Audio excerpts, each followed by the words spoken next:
శ్రీనివాసరెడ్డి గారు, council chairman గారు గౌరవనీయులు గుత్తా సుఖేందర్ రెడ్డి గారు, గౌరవనీయులైనటువంటి గౌరవ మంత్రివర్గ సభ్యులు, గౌరవనీయులు ఉభయ సభలకు సంబంధించిన మన పార్లమెంట్ సభ్యులు, శాసన మండలి సభ్యులు, శాసనసభ్యులు, రాష్ట్ర పార్టీ కార్యవర్గ సభ్యులు, జిల్లా పార్టీ అధ్యక్షులు, రాష్ట్ర అనుబంధ సంఘాల అధ్యక్షులు, జిల్లాల నుంచి విచ్చేసినటువంటి గౌరవ జడ్పీ చైర్మన్లు, డీసీసీబీ అధ్యక్షులు, డీసీఎంఎస్ అధ్యక్షులు, కార్యక్రమంలో పాల్గొంటున్న ఇతర మిత్రులందరికీ నా నమస్కారం.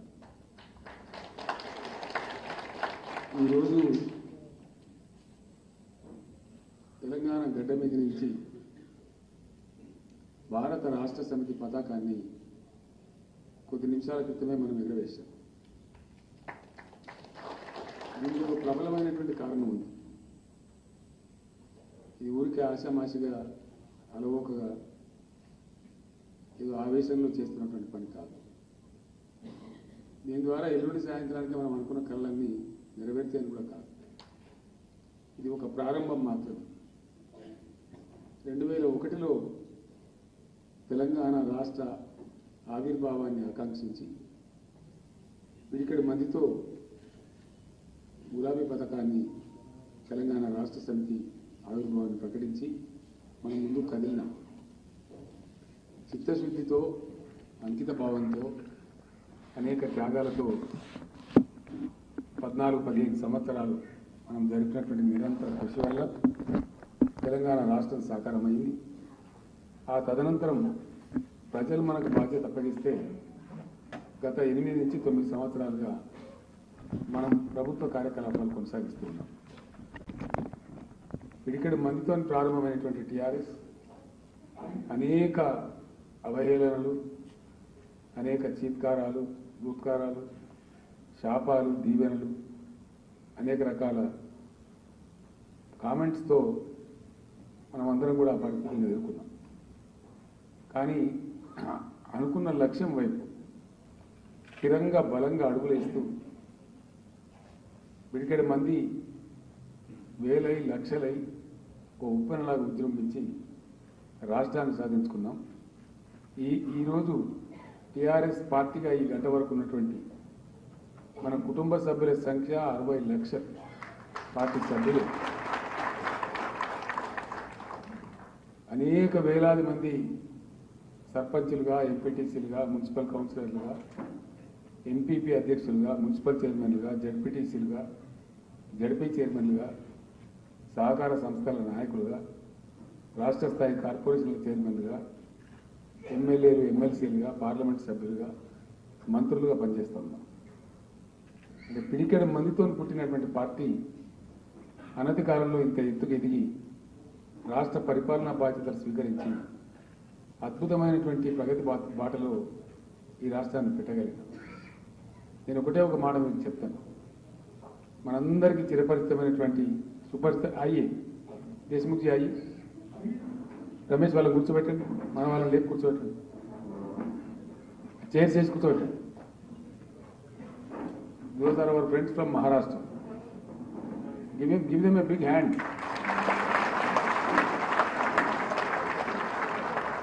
महाराष्ट्र से आए हुए भाइयों का भी मैं वेलकम करता हूं हमारे सब के तरफ से. तो మనం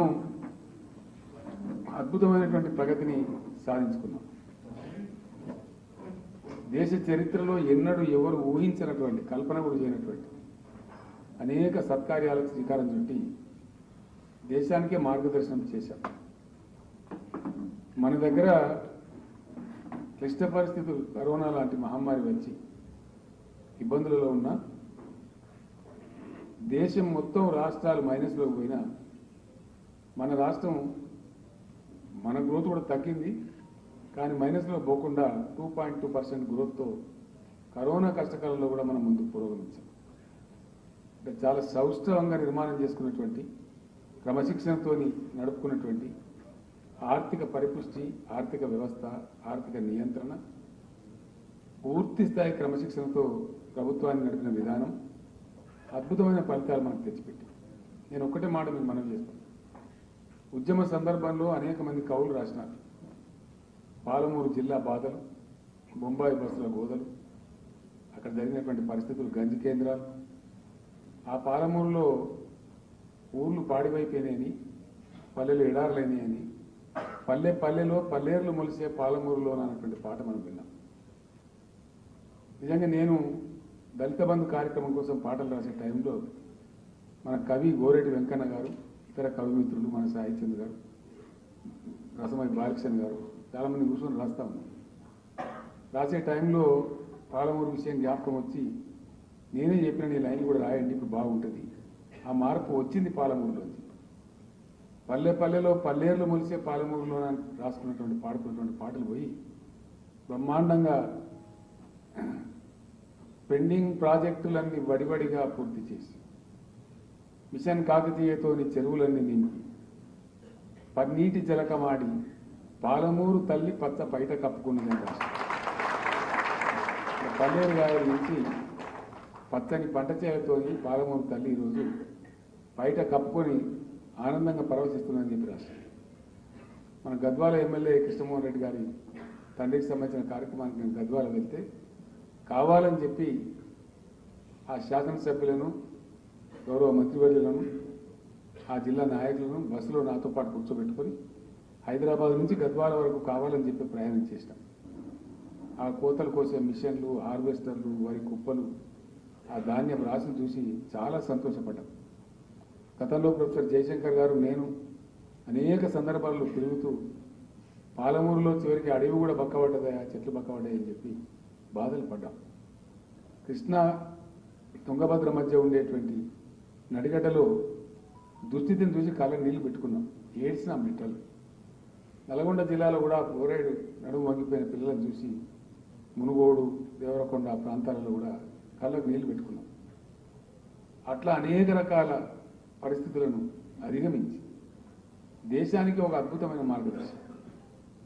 అప్పుడప్పుడు నాకు కూడా ఆశ్చర్యం కలుగుతుంది. చాలామంది ముఖ్యమంత్రులు కూడా నాతో మాట్లాడుతూ ఉంటారు. చాలా అసాధ్యం అనుకున్న పనులన్నీ మీరు అద్భుతంగా ఇక్కడ చేసినారని వాళ్ళు చెప్పినారు. అద్భుతం అంటే అనేక విషయాలు. ఇంతకుముందే మిత్రుడు సుధీర్ రెడ్డి, మన ఎల్బీ నగర్ ఎమ్మెల్యే గారు, నాతో పాటు ఆ మెట్రో రైలు కోసం పోతూ ఉంటే పతుల్లగూడలో ఏ విధంగా శ్మశాన వాటిక ఒక అద్భుతం నిర్మించినాం, తమరబడిన రాణిస్తారని చెప్పి అది చేసిన పైనాన్ని నాకు అది చెప్పినారు. అంటే ఎటువంటి పద్ధతులలో, ఎటువంటి సంస్కారయుతమైన పద్ధతులలో ఈ రాష్ట్రాన్ని మనం ముందుకు తీసుకొని పోయినామో అది యావత్తు దేశానికి ఆదర్శం. ఎన్నడూ ఎవరం కూడా స్థాయి అనుకోలేదు. స్పీకర్గా ఉన్నటువంటి పోచారం శ్రీనివాసరెడ్డి గారు గతంలో మంత్రిగా పనిచేసిన, ఇటీవల కాలంలో ఒక సామాన్య కార్యకర్తలాగా నాకు 1కి 4 సార్లు 10 సార్లు ఫోన్లు చేసి మాట్లాడి దాన్ని స్వయంగా వచ్చి లేదా నన్ను రప్పించుకొని వారి ఛాంబర్లో కావచ్చు, నా ఛాంబర్లో కావచ్చు మాట్లాడి ఒక 2-3 లిఫ్ట్లు ప్రారంభిస్తే మధ్యలో ఉండే ఒక ప్లేస్లో తను ఒక క్యాంప్ ఆఫీస్ లాగా పెట్టించుకొని రోజు మానిటర్ చేస్తూ ఉన్నారు ప్రతిరోజు. అంటే ఇంత దీక్షతోని, పట్టుదలతోని ఎక్కడి వాళ్ళు అక్కడ అట్లాంటి పనులు చేస్తేనే ఈరోజు మనకు కనపడుతున్న తెలంగాణ సాకారం అవుతా ఉంది. నేను ఒక్కటే మాట మీతో మనం చేస్తాం. తెలంగాణ చాలా ఇబ్బందులు పడ్డే ప్రాంతం, ఎడారిలాగా మారిపోయిన ప్రాంతం, వలసలు పెరిగిన ప్రాంతం, మంచినీళ్ళు కూడా లేని ప్రాంతం. ఈ ప్రాంతమే ఇంత బాగా అభివృద్ధి జరగగలిగింది 8 సంవత్సరాలు. దీనికి రివర్స్గా నేను 4 మాటలు చెప్పి ముగిస్తే ఎక్కువ టైం కూడా తీసుకోను. భారతదేశం రత్నగర్భ, అద్భుతమైన అపారమైనటువంటి మానవ సంపద, ప్రపంచంలోనే ఏ దేశానికి లేనటువంటి అనుకూలత, 50% కల్టివేబుల్ ల్యాండ్ ఉండే ఒకే ఒక్క దేశం ప్రపంచంలో భారతదేశం. Only one and only country. విస్తృతిలో భౌగోళికంగా అమెరికా మనకన్నా పెద్దగా ఉన్నా అమెరికాలో agriculture land, cultivable land only 29%. China మనకన్నా 2 చైనాలో కూడా వ్యవసాయానికి అనుకూలంగా ఉండే భూమి 16%. 40 కోట్ల ఎకరాల వ్యవసాయానికి అనుకూలమైన భూములు మన భారతదేశంలో ఉన్నాయి. మొత్తం భూ విస్తీర్ణం భారతదేశంది 83 కోట్ల ఎకరాలు అయితే అందులో సుమారు 41 కోట్ల ఎకరాలు అద్భుతమైన పంటలు పండించేటువంటి అవకాశాలు కలిగి ఉంది. సమశీతోష్ణ వాతావరణ పర్యావరణ మండలాలని నదులలో భగవంతుడు ప్రకృతి ఇచ్చినటువంటి 70,000 టీఎంసీలు అపారంగా పుష్కలంగా ప్రవహిస్తూ ఉన్నాయి మామూలు వర్షపాతంలో. అయినా నీటి యుద్ధాలు,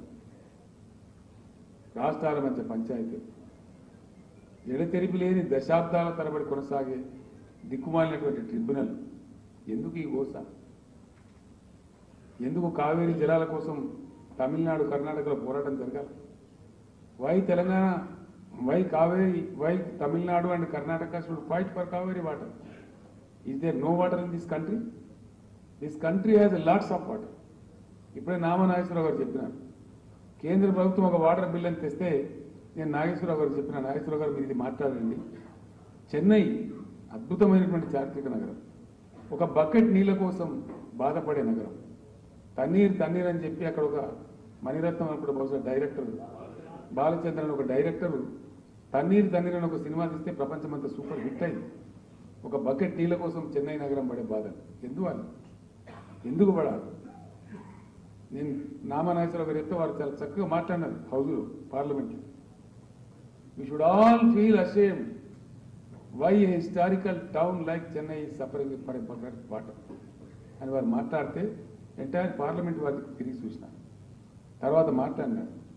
నేనేమంటున్నానంటే అన్ని వసతులు ఉండి ఒకటే మాటలో మీకు అర్థమైపోతుంది, ఉన్నది 40 కోట్ల ఎకరాల భూమి వ్యవసాయానికి భూమి.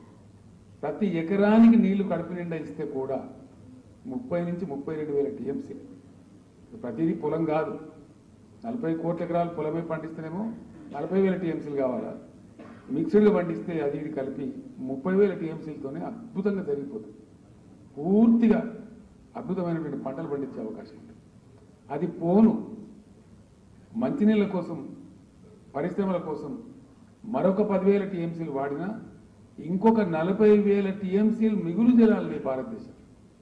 ఇది నేను చెప్పే లెక్క కాదు, కేంద్ర ప్రభుత్వం చెప్పే లెక్క, central water commission of India చెప్పే లెక్క, అధికారిక పూర్వకంగా పార్లమెంట్లో ప్రకటించే లెక్క. ఎక్సెస్ వాటర్ ఉన్న ఇండియాలో నీటి యుద్ధాలు జరగడంలో అర్థం ఉంటుందా? ఎందుకు ఉండాలి?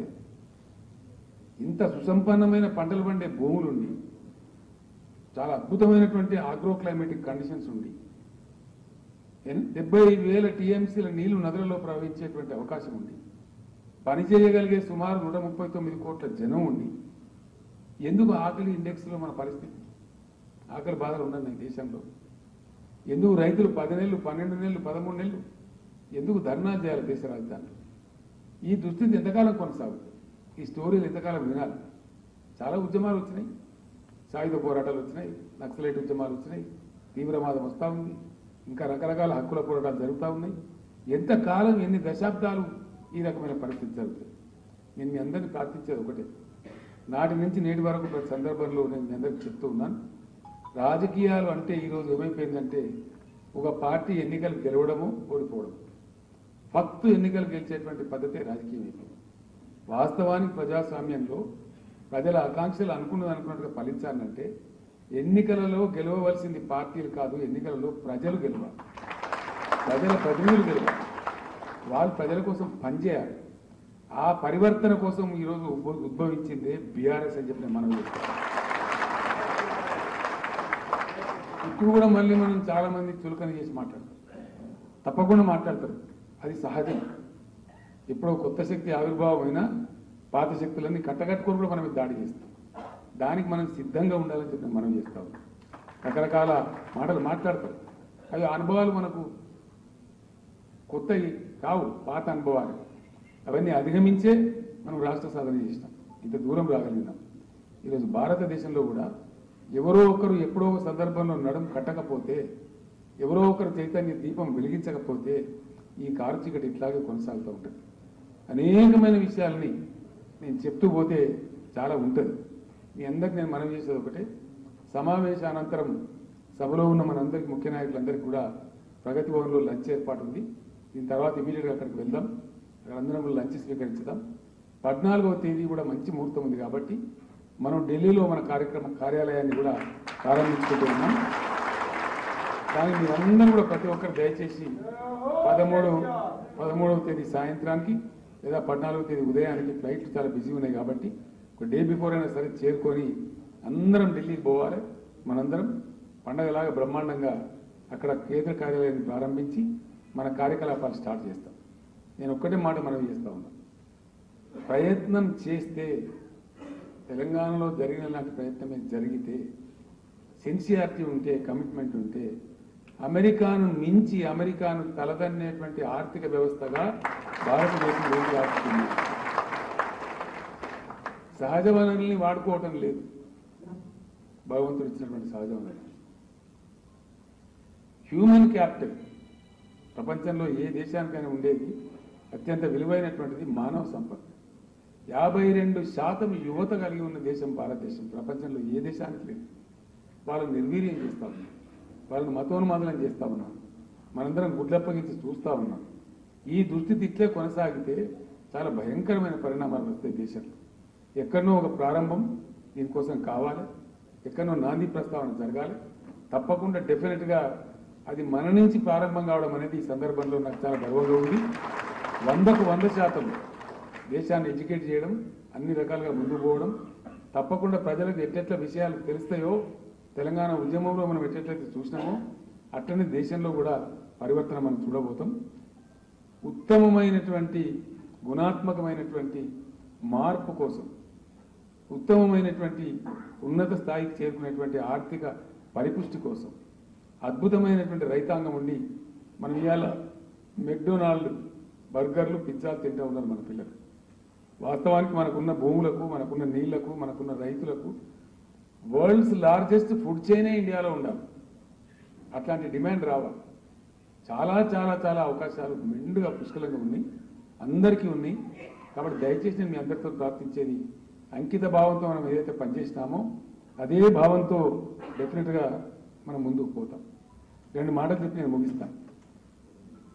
ట్రిబ్యునల్లు వేసి దశాబ్దాలు కాలం గడిచి రాష్ట్రాల మధ్య పంచాయతీలు పెట్టి తమాషా చూసే కేంద్ర ప్రభుత్వాలు ఈ దుర్మార్గం, ఈ దౌర్భాగ్యం, ఈ దాష్టికం సమసిపోవాలంటే ఈరోజున్న మొత్తం వాటర్ పాలసీ రద్దై వండర్ఫుల్ ఎక్సలెంట్ కొత్త వాటర్ పాలసీ ఇండియా కోసం డ్రాఫ్ట్ కావాలి. దానికోసమే బీఆర్ఎస్.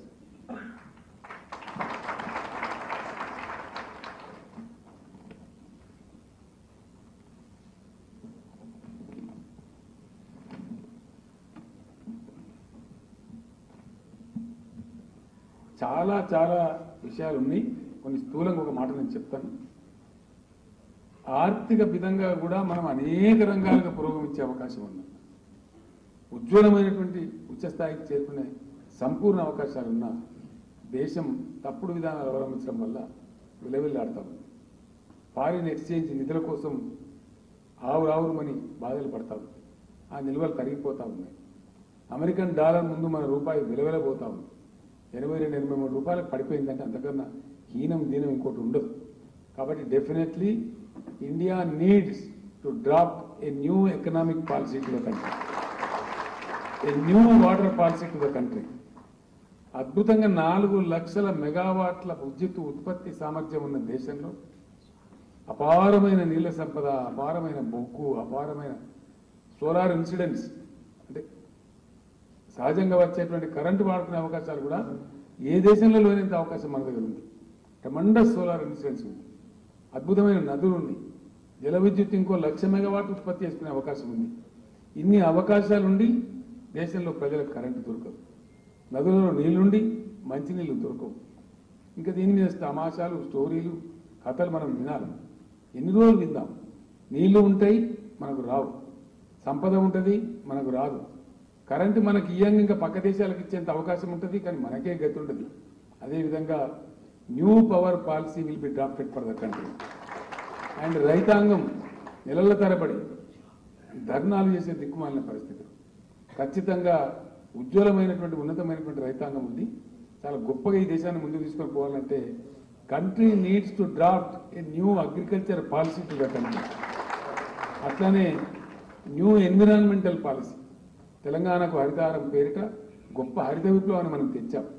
ఆ మాత్రం చేసినా కూడా దేశం మొత్తం బ్రహ్మాండమైనటువంటి పద్ధతిలో ఉంటుంది. కాబట్టి ఆ విధంగా రావాల్సిన అవసరం ఉంది.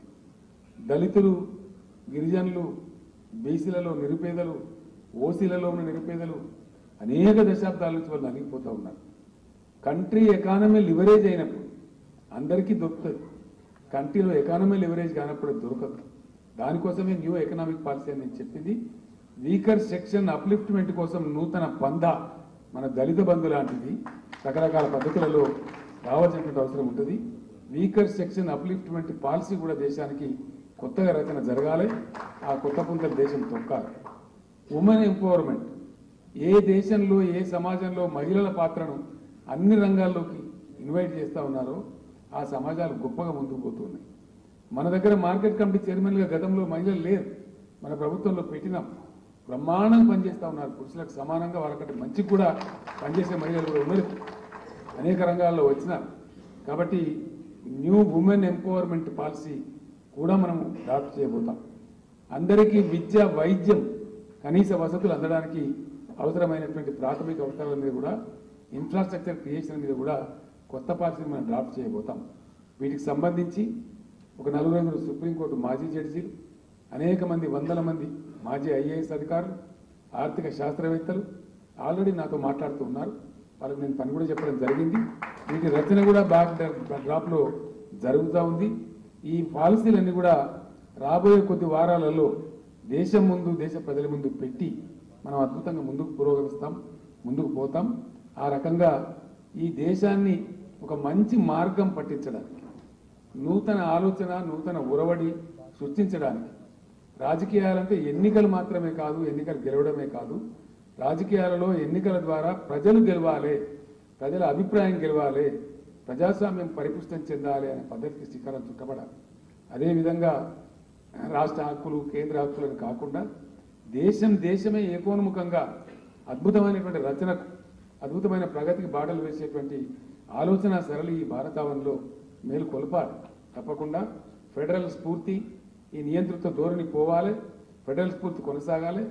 ఎవరు స్వీకరించిన బాధ్యతలు ఎటువంటి ఆటంకాలు లేకుండా నిరోధంగా వాళ్ళు అమలు చేసేటువంటి అవకాశాలు కూడా ఉండాలి. గ్రామ పంచాయతీలు, మున్సిపాలిటీలు, రాష్ట్ర ప్రభుత్వాలు, కేంద్ర ప్రభుత్వాలు ఎవరి బాధ్యతను వారు ధర్మంగా స్వీకరించి అది అమలు చేసేటువంటి ఒక స్వావలంబన విధానం ఉండాలి, స్వయం పాలనా విధానం ఉండాలి. అప్పుడే ఈ దేశం బాగుపడదు. తప్ప ఈ దేశం బాగుపడదు. ఈ స్టోరీలు ఇవన్నీ కూడా మనం వింటే 50% ఉండేటువంటి మహిళలు మీరు ఈ పని చేయాలి, ఈ పని మాత్రమే చేయాలి అనే ఆలోచన ఉన్నంత కాలం ఈ దేశం బాగుపడుతుంది అని వాడని చెప్తే వాడు మూర్ఖుడే తప్ప నిజమైన మేధావి కాదు అని మనం చేస్తాం. 20-25% ఉండేటువంటి దళిత బిడ్డల్ని మీరు ఊరి బయట ఉండాలి, మీరు అస్పృశ్యులుగా ఉండాలి, మీ ఎకనామిక్స్ గురించి మేము పట్టించుకోము, ఓట్ల కోసం మిమ్మల్ని వాడుకుంటాము అనే దౌర్భాగ్యమైన పరిస్థితులు ఉన్నంత కాలం ఈ దేశం బాగుపడుతుందని ఎవడని అంటే వాడు బేవకూఫ్ వాడే కానీ తెలివికలోడు కాదు అని మనం చేస్తాము. డెఫినెట్గా దానికి గ్రోత్ ఇంజన్స్ కావాలి, దానికోసం పెట్టాలి. ఇంట్లో ఒక బక్క పిల్లవాడు ఉంటే ఎట్లయితే అదనపు టానిక్ ఇస్తామో, అదనపు విటమిన్ గోల్ ఇస్తామో, మన బలహీన వర్గాల గురించి, మన దళితుల గురించి, మన గిరిజనుల గురించి ఆ గ్రోత్ ఇంజన్లు లేకుండా, ఆ ఊసే లేకుండా, ఆ మాటనే లేకుండా ఏదో డైలాగులు చెప్తే చాలా చాలా బాధ కలుగుతుంది. ఆ బాధలు పోవాలంటే ఎక్కడనో దానికి ప్రారంభం కావాలి, ఎక్కడనో ఒక పొటమరింపు కావాలి. తెలంగాణ కోసం నేను బయలుదేరిన నాడు చాలామంది అవహేళన చేస్తున్నారు. సరే క్యా దుకాన్ లగాయ భయ్ అని కూడా మాట్లాడినారు. క్యా ఓ సక్తా భయ్, అరే అయితే అది ఏడైతుంది భయ, వీడు బక్కగున్నాడు ఎవడో బొడి వేసుకుని పాలిస్తారని కూడా మాట్లాడినారు. ఇప్పుడు కూడా మాట్లాడతారు, నేను గ్యారంటీగా చెప్తున్నాను. ఇప్పుడు కూడా డెఫినెట్గా మాట్లాడతారు, అంతకన్నా రెట్టించి మాట్లాడతారు. కాబట్టి వాస్తవాలు ప్రజల్లోకి పోతూ ఉంటే, వాస్తవాలు తెలుస్తూ ఉంటే, సిస్టమ్ డెవలప్ అవుతూ ఉంటే ఆటోమేటిక్గానే ప్రజలందరూ కూడా పిడికిలు బిగించి బీఆర్ఎస్ జెండాలు ఎత్తే కాలం వస్తుంది. 100% నాకు పూర్తి ఆత్మవిశ్వాసం ఉంది. ఢిల్లీ ఎర్రకోట మీద గులాబీ జెండా ఎగరడం కూడా ఖాయం. తప్పని మంచికి, విప్లవానికి ఎప్పుడైతే దారులు పడతాయో, అన్ని వర్గాల ప్రజల ఆత్మవిశ్వాసాన్ని పెంచేటువంటి మాటలు వస్తాయో తప్పకుండా ప్రజలు ఫాలో చేస్తారు, తప్పకుండా న్యాయం గెలుస్తుంది. ఒక పూట వెనుక ముందు సరే కొంతమంది మనం కొన్ని బాధలు పెట్టవచ్చు, కొన్ని ఇబ్బందులు కలిగించవచ్చు, వ్యక్తిగతంగా అవరోధాలు కలిగించవచ్చు. అప్పుడు కూడా కలిగించినారు, ఇప్పుడు కూడా కలిగిస్తారు. అంత మాత్రం చేత మనం ఆ విధంగా పిరికిగా పోవాల్సిన అవసరం లేదు. అద్భుతంగా ముందుకు పురోగమిద్దాం. ఈ వెలిగినటువంటి వెలుగును, ఈ భారత రాష్ట్ర సమితి అనేటువంటి ఒక వెలుగు దివ్యను దేశం నలుమూలలకు విస్తరింపజేసి ఒక అద్భుతమైన బాట వేసి తెలంగాణ కీర్తి కిరీటాన్ని భరతమాత పాదాల దగ్గర పెట్టి ఆ భరతమాత యొక్క సంతృప్తిని కళ్ళారా చూద్దామని చెప్పి మనవి చేస్తూ అటువంటి అంకిత భావంతో మనం స్టార్ట్ అయినాం. మంచి ముహూర్తం, ఈరోజు దివ్యమైన ముహూర్తం. గతంలో మనం తీర్మానం పాస్ చేస్తే పెద్దలు కుమారస్వామి గారు చెప్పినట్టు వారు అప్పుడు 40 రోజుల కింద వచ్చినారు. ఆ రోజు మనం తీర్మానం చేసినాం. ఎలక్షన్ కమిషన్ వాళ్ళ యొక్క ఫార్మాలిటీస్, అబ్జెక్షన్స్ మంచి చేయడానికి పూర్తి చేసి నిన్ననే నాకు దాదాపు 3:30 అక్కడ ఒక మిత్రుని పెళ్లికి నేను వెళ్తే నేను అక్కడ నుంచి ఫ్లై అయిన తర్వాత గాలిలోనే చూసిన నేను మెసేజ్ కూడా సెల్ ఫోన్లో. నేను ఎయిర్లో ఉన్నప్పుడు ఆ మెసేజ్ వచ్చింది. చూసి నేను వెంటనే ఇక్కడ ల్యాండ్ అయిన తర్వాత మీరందరూ చాలా బిజీగా అక్కడక్కడ పనులలో ఉన్నప్పటికీ, ఈరోజు అనేకమైనటువంటి పెళ్లి ముహూర్తాలు ఉన్నప్పటికీ మిమ్మల్ని ఇబ్బంది పెట్టక నాకు తప్పలేదు. కారణం ఏంటంటే అతి దివ్యమైన ముహూర్తం ఈరోజు 120కి మీరు బీఆర్ఎస్ లెటర్ ప్యాడ్ మీద సంతకం పెట్టండి, మీకు తిరిగేలేదని చెప్పి వేరే పనికి ముహూర్తం నిర్ణయించి చెప్తే దాని ప్రకారం మంచి లగ్నం కాబట్టి దాన్ని వదులుకోకూడదని చెప్పి మీకు శ్రమ ఇచ్చి నేను రప్పించడం జరిగింది. నేను special thanks to Shri Kumaraswamy garu and his colleagues who have come from Karnataka, Prakash Raj garu and friends from Maharashtra, friends from Haryana, Delhi, Uttar Pradesh and other areas who have considered my request to come today, taking all the pains from far off places to bless us on this auspicious occasion. I thank you so much, sir, on behalf of Telangana, and we are all going to share the task of fighting Karnataka election. Our friend, Mr. Rajeshwar Reddy, Rajendra Reddy, who is MLA Narayanpet, speaks a very fluent Kannada also, and so many other friends like Mr. Shinde, MLA Dukkal, so many others who are on the border areas, they speak. हमारे MP साहब पाटिल साहब भी है, वो मराठी भी बोलते हैं, कन्नड़ा भी बोलता है, दोनों बोलते हैं. हम सब लोग हैं, हम भी कर्नाटक में लग जाएंगे. एक ही स्लोगन है మన నినాదం. భారతదేశ ఓటర్స్లో కానీ భారతదేశ జనాభాలో కానీ 40% ఉన్నటువంటి రైతులు ఇలా చాలా కుదేలై ఉన్నారు. ఒకటే ఒక నినాదం నేను చెప్తా ఉన్నా, अब की बार किसान सरकार. బీఆర్ఎస్ తొలి నినాదం ఈ దేశంలో వ్యక్తులు గెలవడం కాదు, అబ్ కీ బార్ ఈ నినాదంతో పోరాటం చేస్తాం. గుర్నామ్ సింగ్ చెడోని గారు ప్రముఖ ఉద్యమ నాయకులు, ప్రముఖ రైతు నాయకులు, అద్భుతాలు చేసే అవకాశం. నేను ఒక్కటే మాట మీకు మనవి చేస్తాను, తెలంగాణ వస్తే షార్ట్ పీరియడ్లో కరెంట్ ఇస్తామని చెప్పిన. భారతదేశంలో ఇలా మన ప్రభుత్వం వస్తే 2 సంవత్సరాలలో మారుమూల గ్రామాలలో గిరిజన తండాలలో కూడా 24 గంటలకు ఉండేటువంటి వెలుగు తిరుగుల భారతావని మనం తయారు చేయగలుగుతాం. ఆ అవకాశాలు ఉన్నాయి.